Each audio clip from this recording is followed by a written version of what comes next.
সকলকে জয় যিশু।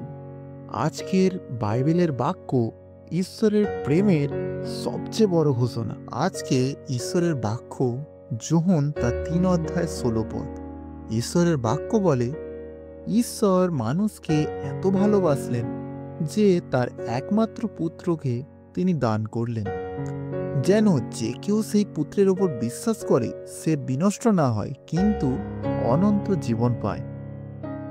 আমেন। আজকের বাক্য আমাদের মনে করিয়ে দেয় ঈশ্বরের ভালোবাসা কতটা গভীর, কতটা নিঃস্বার্থ। তিনি তার একমাত্র পুত্র যিশুকে আমাদের জন্য দিয়েছিলেন, যেন আমরা অনন্ত জীবন পাই।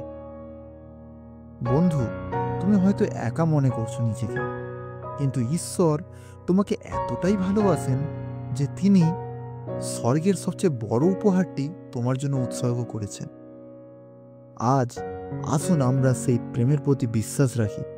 আসুন যিশুর পথে হাঁটি। বিশ্বাস করো, তুমি একা নও, ঈশ্বর তোমার সঙ্গে আছেন।